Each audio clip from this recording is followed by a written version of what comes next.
Hola a todos y todas. Vamos a trabajar hoy algunos puntos vinculados a la materia, como algunas generalidades, y en particular lo que tiene que ver con el armado del proyecto de investigación. Habíamos trabajado en una de las clases la relación que existe entre el profesional de la salud con el conocimiento. Decíamos que un profesional de la salud, para ser buen profesional, tiene que tener conocimientos, obviamente. Cuando decimos conocimientos hablamos de conceptos, pero también hablamos de las habilidades y destrezas para poder aplicar esos conocimientos. Decíamos que un buen profesional también tiene que saber transmitir esos conocimientos. Alguien que sabe los conocimientos y además es capaz de transmitir eso que sabe, seguramente es un buen profesional. Y a su vez decíamos que hace mucho mejor a un profesional, hablamos de la salud, pero vale para cualquier profesión, esto que tiene que ver con la investigación. Alguien capaz de generar conocimientos nuevos seguramente es mejor profesional también. Un profesional que va a estar inmerso en una realidad muchas veces no favorecedora, un contexto que va a tener sus tintes históricos, social, económicos, políticos, culturales. No es lo mismo un profesional en una región del planeta que en otra, por lo que este contexto va a tener sus efectos en los conocimientos que se imparten, en los saberes que se enseñan, en los que se generan para resolver los problemas de esa sociedad. Decíamos, el contexto por lo general es desfavorecedor, por lo tanto, va a ser las ganas de ser ese profesional, el deseo, la vocación, un factor fundamental para poder hacer frente a ese contexto. Piensa en alguien con ganas, con deseo, va a estar siempre curioso de nuevos saberes, va a estar tan entusiasmado que va a querer transmitir a los demás lo que sabe, y a su vez va a tener eso que todo investigador es importante que tenga, que es esa pulsión epistemofílica, ese deseo por el conocimiento. Entendido esto, nos preguntamos, ¿qué es investigar? Bueno, investigar es producir nuevos conocimientos. ¿Qué son los conocimientos? Generalmente cuando uno piensa en conocimientos, no entendiendo nuestro momento actual, uno rápidamente piensa en libros, en disciplinas. Sin embargo, vamos a trabajar los conocimientos desde lo que plantea Charles Peirce, en la epigénesis del conocimiento. Él hace un recorrido a lo largo de la historia de los tiempos, en la filogénesis de cómo fueron evolucionando los conocimientos o creencias, dice Peirce, hasta llegar al nivel de conocimiento científico. Un recorrido que está entendido en términos filogenéticos, pero que también podemos hacerlo en nuestro propio recorrido individual, o sea, en la ontogénesis. Peirce plantea que hay niveles de conocimientos, son niveles que se van sumando, ¿no? Se abandonan los anteriores por el pasaje a un nivel diferente, sino que se integran y se subsuman para dar lugar a nuevos modos o niveles de conocimiento que someramente vamos a desarrollar, pero que ustedes tienen bien desarrollado en la bibliografía y también en otras clases. ¿Qué plantea Peirce? Que hay un nivel de conocimiento biológico común a todos los seres vivos, es el nivel propio de la supervivencia. En este nivel el modo de fijación de los conocimientos es el modo de la tenacidad, ya que el ser vivo tenazmente se aferra a la vida. Hay piensen ustedes, los seres vivos se van agrupando, esas agrupaciones forman comunidades, ¿Qué necesita una comunidad justamente para poder sostenerse? Bueno, una comunicación aparece en una especie en particular, en el humano, lo que es el lenguaje simbólico, ese lenguaje propio del humano que necesitó en lo biológico tener la apoyatura justamente de la anatomía, de una anatomía que aloje a un cerebro desarrollado que pueda tener un área de Broca para poder tener ese lenguaje simbólico donde hay una representación de la cosa en ausencia de la cosa, en una comunidad que necesita esa comunicación y que necesita un orden a partir de una ley de prohibición del incesto. En este nivel aparece el ordenamiento, como decíamos, por un lado, la organización del pensamiento como un lenguaje, pero también la organización en términos de lo que está bien y lo que está mal, o sea, de lo moral.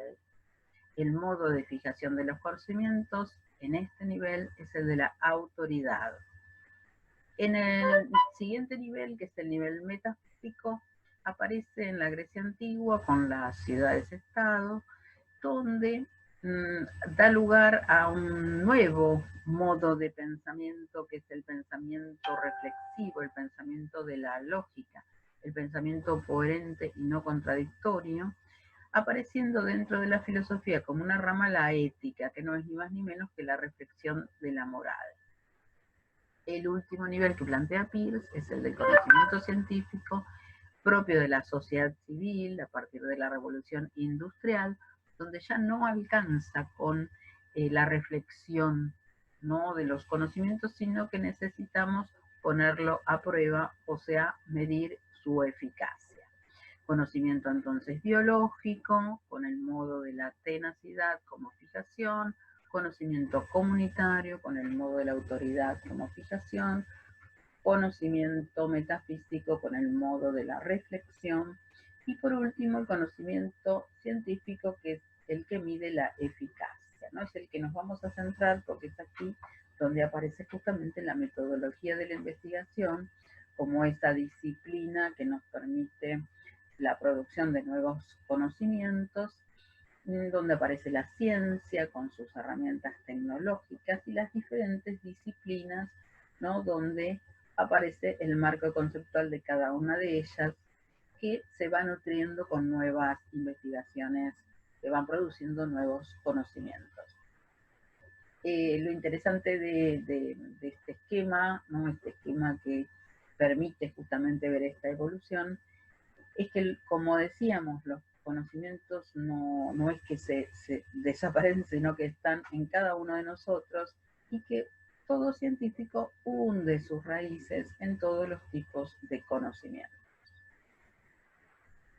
Hay modos de presentación de los conocimientos. Uno puede presentarlos a través del relato, pueden presentarlos a través de una monografía. De hecho, ustedes seguramente habrán hecho el curso superior y les habrán pedido hacer un trabajo monográfico, ¿no? En un trabajo monográfico uno no necesariamente tiene que poner a prueba, ¿no?, lo planteado, sino que puede hacer un pensamiento coherente y no contradictorio sobre una determinada temática. En una investigación o en una tesis derivada de una investigación, sí es necesario justamente medir su eficacia. Hay algunos términos que me interesaría que queden en claro, ¿no? Uno tiene que ver con lo que llamamos el proceso de investigación. Hablamos de proceso de investigación a todas aquellas actividades conscientes o inconscientes que son necesarias para la producción de un nuevo conocimiento. Hablamos de diseño de investigación como ese camino metodológico más apropiado para llevar adelante una producción de conocimiento. Hablamos de proyecto de investigación, ¿no? El proyecto de investigación es la planificación de cómo se llevará adelante una investigación. Es como en el plano docente, un docente tiene que hacer su plan de clase con anticipación, planificar cómo dará su clase, cómo va a ser el acto didáctico, ¿no?, con qué herramientas, con qué contenidos, qué tiempo. Bueno, podríamos decir que el plan de clases a los docentes, lo que el proyecto de investigación es a los investigadores.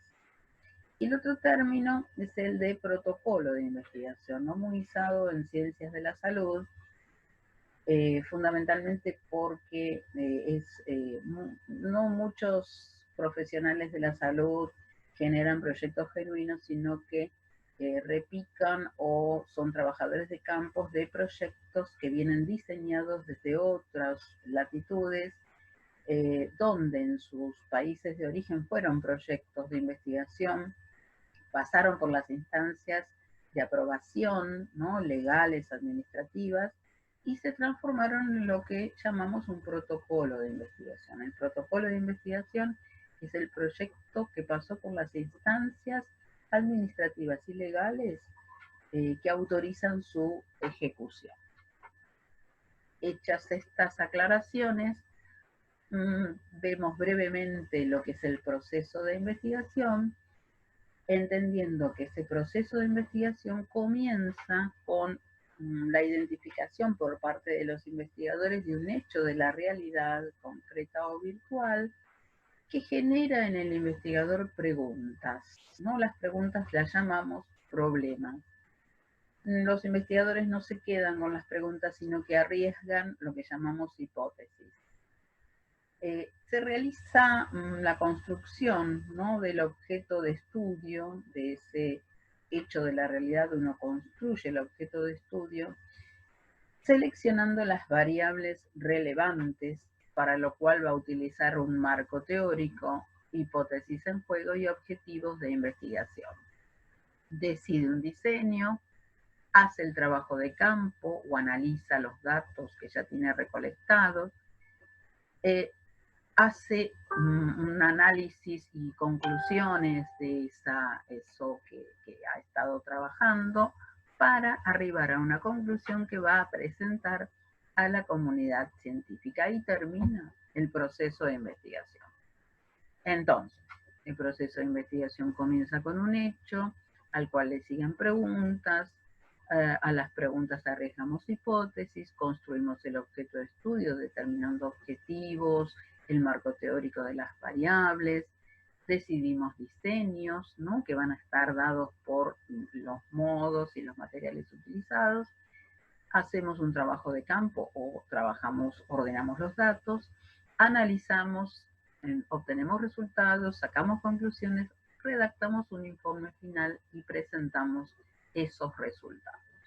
Entre el hecho y la presentación de resultados va a haber todo un proceso, todo un movimiento que, bueno, es prácticamente la materia que estamos trabajando durante el cuatrimestre. Ahora bien, ¿cómo planificar una investigación? Hay distintas estructuras, ¿no?, que ustedes se van a encontrar si quieren aplicar a una beca o a una convocatoria, ¿no?, donde va a haber bases específicas con ítems que suelen proponer para poder presentar el proyecto de investigación. Nosotros lo que vamos a presentar es una estructura macro que les sirve, ¿no?, como guía para entender cuáles son esos ítems básicos que uno tiene que considerar. Piensen ustedes que habíamos dicho que en el proceso de investigación vamos haciendo un recorrido desde el hecho, preguntas, hipótesis. Las hipótesis, piensen que son respuestas tentativas que no tienen valor de verdad, por lo tanto, tenemos que poner a prueba esas hipótesis. Es ahí, en ese momento, que uno podría decir, acá nace la investigación, cuando decido poner a prueba las hipótesis. Y ese es el momento en el que los investigadores tienen que sentarse a escribir lo que llamamos el proyecto de investigación. Algo que muchas veces no se realiza, sino que pasan directamente a hacer un listado de preguntas o elaborar una encuesta, ¿no?, sin haber pensado antes esto que vamos a trabajar ahora, que son los distintos puntos que hacen a ese proyecto de investigación, que es el primer momento escritural en todo proceso. En un proceso de investigación hay un primer momento de escritura, que es el proyecto de investigación. La estructura que proponemos es la que se presente un título, ¿sí? una carátula que ubique justamente la institución que, que, que se apoya esa investigación, identificando en ese proyecto, como les decía, el título, los autores, el marco. El título tiene que incluir el qué, el cómo, el cuándo y el dónde se va a llevar adelante la investigación. En pocas palabras. El título, uno puede arriesgar un título al inicio de la escritura del proyecto y a lo mejor cuando termina de elaborarlo vuelve al título para reformularlo. Piensen ustedes que el qué alude al objeto de estudio, el cómo al diseño, dónde y cuándo es importante ubicar, porque en el título van a estar lo que llamamos las palabras claves que todo buscador nos va a ayudar a encontrar si, bueno, alguien quiere buscar una temática, una investigación determinada. Los autores van a ser los responsables justamente de ese proyecto, de llevar adelante el proyecto, y si generalmente hay un ordenamiento en relación a quién es el director del proyecto, los investigadores principales, los colaboradores, etcétera, como distintos niveles de responsabilidad del proyecto.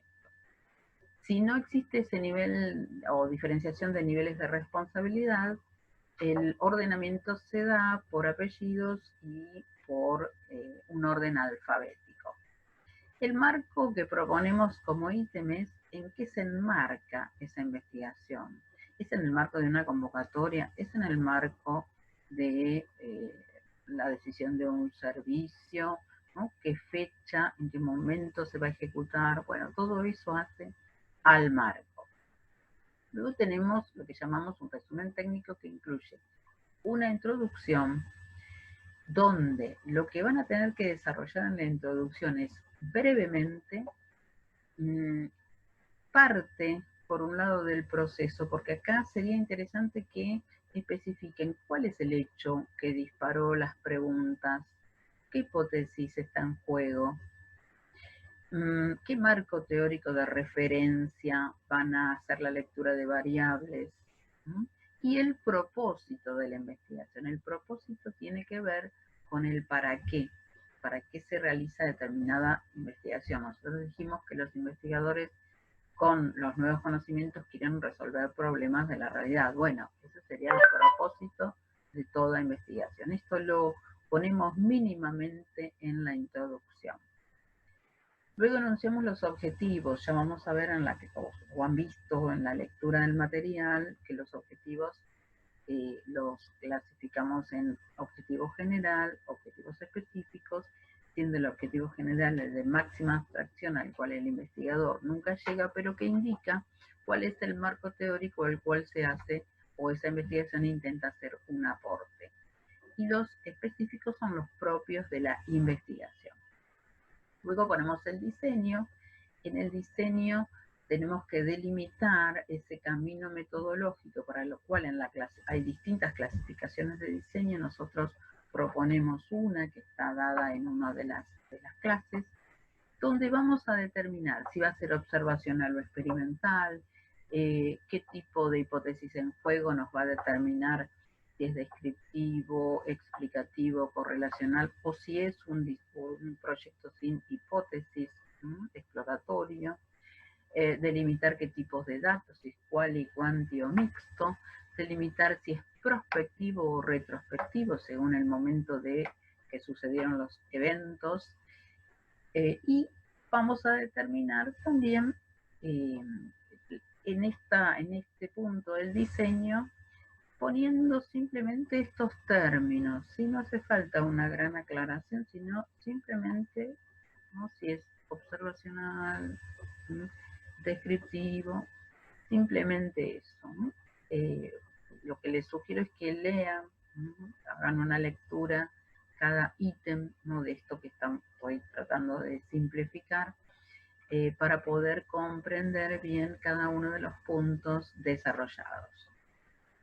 Luego tenemos un ítem que habla de población y muestra. Yo tengo que determinar quiénes, cuántos van a ser estudiados, qué cantidad, qué número, si es que hay un número. Piensen, no sé, que hay investigaciones que tienen enfoque cualitativo donde el número no es importante, sino que va a ser otra manera de encarar, ¿no?, la investigación. Luego vamos a ubicar materiales y métodos, o sea, cuáles son las herramientas, cuáles son el instrumento que nos va a servir justamente para hacer la recolección de los datos. Piensen que el dato es información extraída de la realidad que tiene que ser alojada en algún soporte simbólico, ¿no?, como puede ser una tabla que nos permite justamente ubicar esa información.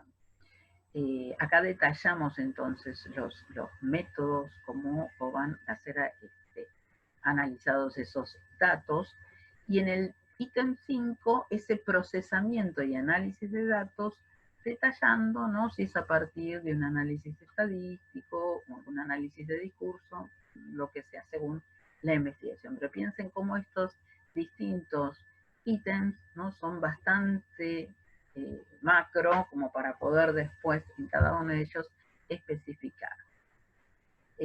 Luego tenemos un ítem que es el cronograma de actividades, los recursos y el cronograma de actividades, donde especificamos quiénes van a estar trabajando en esa investigación, ¿no?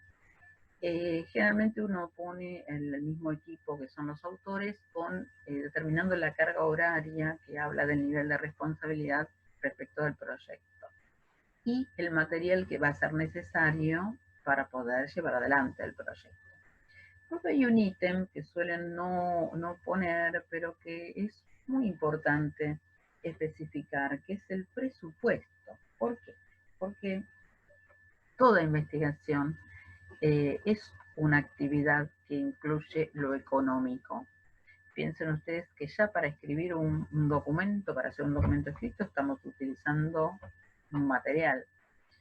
Por lo tanto, pensar en cuánto dinero va a llevar una investigación no es un tema menor. Proponemos, para analizar el presupuesto, calcular, pensar cuáles son en estos ítems y en formato de cuadro, cuáles son los distintos ítems que nos va a requerir a lo mejor cierto dinero, ¿no?, material de consumo, si hay que ir a determinado lugar, cuánto necesitamos, si hay servicios específicos, cuáles, bueno, libros, ¿no?, bibliografía que puede ser de utilidad para el equipo y que necesitamos. Todos estos, esto es una propuesta de ítems, ustedes pueden agregar o quitar según la investigación, pero uno lo tiene que pensar. Uno tiene que pensar cuánto va a salir en términos económicos realizar esa investigación. Por un lado para uno, ¿no?, porque uno tiene que saber si la va a poder llevar adelante o no. Pero también para otros que quieran llevar adelante esa investigación. El otro ítem tiene que ver con el cronograma de actividades, ¿no? Acá es la descripción de tareas, siempre a futuro, proyecto se escribe en tiempo futuro porque es lo que vamos a hacer. Y acá tenemos que también, en formato de cuadro, presentar ese cronograma, ¿no?, ubicando, bueno, el momento de presentación de proyecto, generalmente uno pone el mes y el año. Si uno va a hacer una revisión bibliográfica, uno ya piensa desde qué marco teórico va a abordarlo por su propia disciplina. Piensen que para poder investigar uno tiene que tener formación en el tema, pero hay bibliografía específica que a lo mejor uno tiene que volver a trabajar, se dedica a eso un tiempo, un mes a lo mejor, para analizar cuál va a ser la apoyatura teórica. Se evalúan los instrumentos o se construyen los instrumentos según corresponda, y eso también lo ubico en un determinado tiempo. Se entrena a los trabajadores de campo, ¿no?, o se planifica cómo va a ser ese análisis de si es un estudio retrospectivo de la información que va a tener que ser analizada, se realice ese análisis o el trabajo de campo. Hay un momento en el cual uno va a tener que hacer un primer avance, lo que llamamos un informe de avance de investigación, donde uno tiene que contar generalmente al año, ¿no? Uno calcula que este cronograma va a estar dado en 2 años, y más o menos uno piensa siempre que al año le va la institución donde se realiza la investigación o la institución que da el subsidio, bueno, va a pedir un informe, por lo tanto, acá hay un primer avance de ese informe, luego un momento de codificación, procesamiento y análisis de datos, y por último la fecha que uno estima va a realizar la redacción del informe final, a la cual le va a dedicar un tiempo. Este cronograma también sugerimos que sea en este formato de cuadro, para que el que va haciendo el seguimiento de cómo se va llevando la investigación adelante, tenga claramente ubicado, ¿no?, en tiempo qué actividades se van haciendo en determinado momento. Por último, tenemos que consignar la bibliografía y consignar lo que nosotros llamamos el aspecto ético de un proyecto de investigación, que es la declaración jurada que establece que se hacen responsables de llevar adelante lo que ese proyecto dice, ¿no? Por eso planteamos en esta breve frase, ¿no?, este compromiso ético en relación a cómo se va a llevar adelante esa investigación, ¿no?, con la firma de los directores y los integrantes del proyecto. Esto es en breve, ¿no?, lo que planteamos. Ustedes tienen que pensar cómo encarar el tema, cómo presentarlo en términos de ese proyecto de investigación. Y bueno, seguimos entonces avanzando con los temas. Recuerden ir consultando a medida que ustedes lo crean necesario. Nos vemos.